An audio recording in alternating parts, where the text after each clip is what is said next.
Hi everyone, welcome back to Debate 'em All, the every Thursday series where we debate Pokemon. That's the catchphrase. Unlike gotta catch 'em all, am I right? More like gotta catch some of them. Yeah, so it's been a week and it's been a very big week. E3's happened, Pokemon stuff's came out, and I'm basically taking the comments from last week's Debate 'em All video.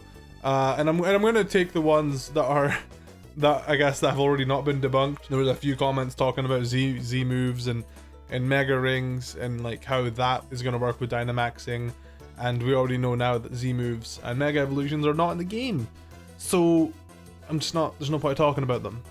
But yeah, I didn't make a tweet or anything today to talk about, I guess, E3 relevant stuff because I already knew what all the replies were gonna be. So yeah.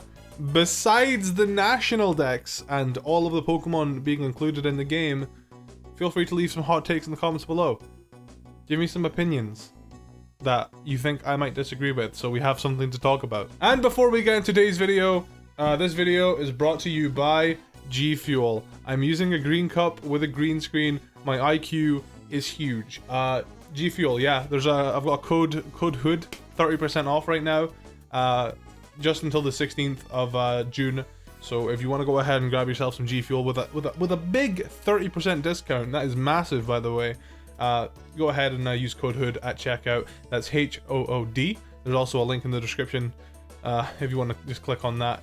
I guess it helps me, and you get some pretty good stuff out of it. Anyways, pushing products aside, let's get into today's video. So far, all the designs that the Pokemon we've seen are great. The classic feeling of seeing them for the first time and thinking, what are these? That's not Pokemon. And then 10 minutes later, they look completely normal is a great feeling. Yes, yes, yes, yes, yes. I know this is Debate 'em All, but my god, that is just struck it. That just struck it with me. Like, if you watch my Pokemon live stream where we first get a look at Dreadnought and Wooloo, I was like, they don't look like Pokemon! That was like literally what I said. And then 10 minutes later, it's like, yeah, those are Pokemon. That just, I don't know, that feeling is just awesome. One thing I noticed with Fakemon designs is like a lot of Fakemon actually look like they could be Pokemon. So that's why it's easy to believe them, I think. So when it comes to Pokemon designs, if they don't look real, they probably are. That's obviously a joke. Anyways, I actually hate how they have roaming Pokemon that you can encounter. It's not as satisfying having seen something than having an encounter build up and presentation. It's just stupid. All right, Cynical Citrus. That is a spicy take. Personally, I absolutely love the roaming encounters. The Pokemon walking around. I'm curious as to how they're going to handle shiny Pokemon. I'm sure there will be shiny Pokemon in the overworld, because if you have to encounter each individual Wingull, which, by the way, shout out to Patters. Patters told me in call, I've got a hot take for you. Wingull just hovering there just doesn't look natural, and it looks like they were too lazy to animate it. And my response is, Pokemon are magic. Don't criticize Wingull, he's doing his best. But yeah, I hate how roaming Pokemon that you can just encounter. I mean, I think that's why it's really smart of them to add the best of both worlds.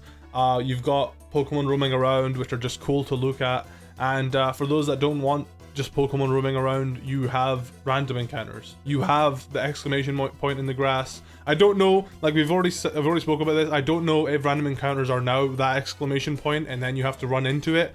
I think that might be the case. So if that's the case, random encounters might take a little bit longer to get in and out of, which I guess would kind of suck for this guy. But hey, I don't know. I think roaming Pokemon are amazing. It just makes you more immersed into the Pokemon world, and I think that's what they're aiming for with this game. They're aiming for immersion. You have to be freaking retarded to complain that they look similar. Well, then again, the Pokemon community is filled with entitled brats. Okay, so I wanted to talk about the designs of Zamazenta and Zacian, or Zacian, whatever its name is. So yeah, when I said those guys look similar, I think what it boiled down to was their color. I actually, somebody linked me a recoloring of them where one of them is mainly blue and one of them is mainly red. Obviously, Zacian blue, Zamazenta red, or magenta, whatever colors, bro. And yeah, I'll put it on screen. They look so much better, in my opinion, here. I think the reason, I've explained it in the video, the reason why I didn't like the Pokemon looking so similar is because they're box legendaries, and I think they should stand out a bit more. But, you know, Pokemon can try things differently if they would like to, you know. It's just the color scheme. It's literally just the color scheme. The designs are fairly different, and I don't think people are going to get them mixed up. It's just when you look at them from like far away, they're just the same. I don't trust Leon. I don't know. I just look at him and feel a really bad vibe, like he's evil, or maybe he's a cheater or something. I think he's suspicious. I think there's something suspicious about how he's undefeated. Like, absolutely no way, unless you're cheating. Maybe in Detective Pikachu, how they use that R stuff to battle and like the Pokemon are put on steroids. Maybe he does something like that. He has a Charizard after all, just like in Detective Pikachu. I'm not a game theorist channel. Maybe that's it. Maybe he's a cheater and you discover that, and then his brother's heartbroken, and yeah, I don't know. Maybe he like realizes his wrongs. Maybe he's the real bad guy of the game. I wouldn't be surprised. He looks like he would be a dickhead. I have to say, one thing I don't like, how he is carrying the sword in his mouth. I know they didn't want it to look like another Pokemon, but the sword in his mouth doesn't fit IMO. Thing is, it's supposed to be strong, not a Pokemon that if it drops the sword, it will need a bit to pick it back up.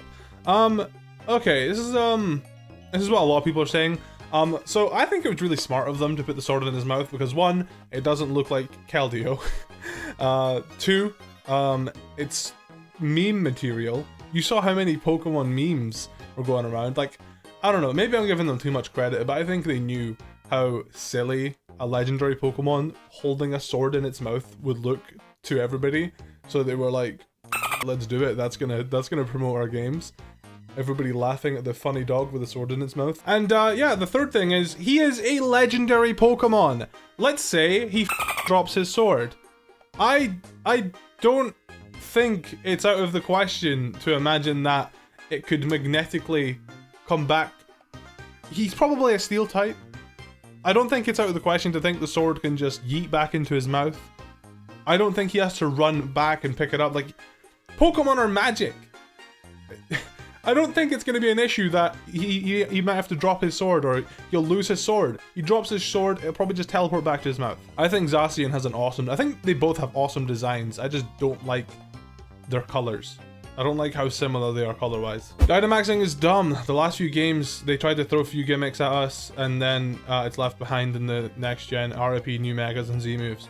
Dynamaxing, I think, well, now that we know that Dynamaxing is replacing Mega Evolution and Z-Move, RIP Mega Mawile, my literal second favorite Pokemon of all time, I think Dynamaxing is fun. I know it's literally just making the Pokemon bigger, but it's like, it's just something, I don't know, it's not a super out there, outlandish gimmick. It's kind of bringing Pokemon a step back. They're like, okay, let's take a step back. Mega's gone, Z-Move's gone. Let's get back to raw Pokemon battling, but let's just make one of them really big, have a little bit more HP, a little bit more bulk to it for 3 turns, whatever. You know, yeah, it's a gimmick, whatever, but I don't think it's dumb. I think it's cool, and I think it's gonna, I don't know, I think it's definitely gonna, I think the meta game and Pokemon battling is gonna be a lot more fun this generation, and I'm just really looking forward to it. People always throw around the word gimmick. I don't think gimmicks are really like a bad thing. Maybe it's just me. People who are complaining about another raid mode would have been hyped for it, but because Pokemon Go did it first, think it means the end times for Pokemon games. Oh my god, Craig Carter, your goddamn mind. You are so smart. This is absolutely it. If this wasn't in Pokemon Go first, everybody would be on this. Everybody would be so excited, but everybody's just got a bad taste in their mouth because of Let's Go Pikachu and Eevee. Get over it, bro. They want to appeal to casual fans. They want to appeal to the mass majority. They're a company. Oh my god. And also, an article came out the other day, and they said that Max raids and Pokemon Go raids were made at the exact same time.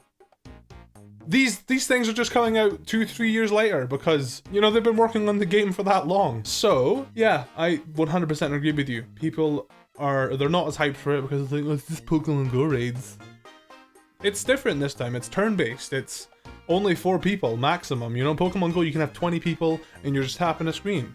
It's different in many ways, but most people don't play Pokemon Go, so they won't know that. This guy here left a huge comment about how max raid battles are worse, and how they're basically nothing but Pokemon Go pandering, and it's genuinely shameful that Game Freak is essentially begging on their knees to Go players to join the main series game. Why is that a bad thing? They want their game to sell well. They want Pokemon to survive for the next decade.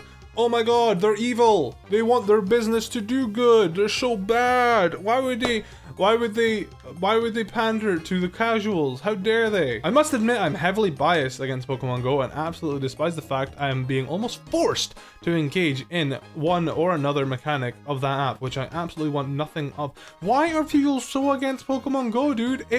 It's just a fun game where you throw balls at Pokemon, man. It's I've made so many friends from Pokemon Go. Pokemon Go is literally my favorite game. I've made so many friends. I want to say Dynamaxing was only added so Go players could relate to the main series games via the max raid battles at the cost of maybe people like me who don't relate to Go at all. Stop relating. I don't want to pass the message on that people think like I do should have priority over those who came from Go. I just don't think it's correct to do this Go crash grab on the main series game. But Nintendo is smart and they hella know this is bringing in most of them sweet bills. Can't really do anything about this, can we? Yeah, this is, yeah, fire scissor, bro. This is a massive hot take. Maybe when they made them at the same time, maybe they were like, yeah, this can have, you know, Pokemon Go raids, and you know, once they actually come out in the main games, that maybe it is a huge like relate thing. You know, I'm sure Pokemon Go players will see max raid battles in Pokemon Sword and Shield, and I'm like, oh my god, wow, that's a Pokemon Go raid in a main series game. That's super cool. I just can't really fathom that you would dislike something because it's something that another game also has. And it's the thing is, they're different. Like Pokemon Go, the battle system, you tap on a screen and you're using 6 Pokemon, and then if they all die, you use your next 6 Pokemon. If they all die, you use your next 6 Pokemon until the timer runs out. Max raid battles, I don't know if there's a timer on them. I'll probably put something in editing here. Don't know if there's a timer on them, but max raid battles, you have 1 Pokemon each. 1 Pokemon of your own can go Dynamax, which isn't a thing in Pokemon Go, and it's turn-based. And it's just so different. Like, it's the same concept, but they're both very different. It's like free-for-alls and battle royales. It's like, yeah, but they're different still. I just can't fathom how you can hate a company or get mad at a company for wanting their product to do well. And with that, that is this episode of Debate 'Em All. Thanks so much for watching. I tried to pick out topics that I disagreed with more than agreed with. Maybe it showed, I don't know if it showed. I'm trying to make this more of a debating series because it's literally called Debate 'Em All. I just can't help but be attracted to comments about things that I agree with though, because I'm a really positive person. I love just letting people know that, yes, I agree with you. But obviously that can't be the entire video. So yeah, slap a like in the video if you enjoyed. Next Thursday we're going to do more Debate 'Em All. Give me some hot takes from E3 if you would like to about Pokemon. It doesn't even have to just be about Pokemon, Smash, whatever. Let's just talk about video games if you want, man. Yeah, let me know some of your hot takes in the comments. Code HOOD at checkout for 30% off G Fuel. And I'll see you guys next time.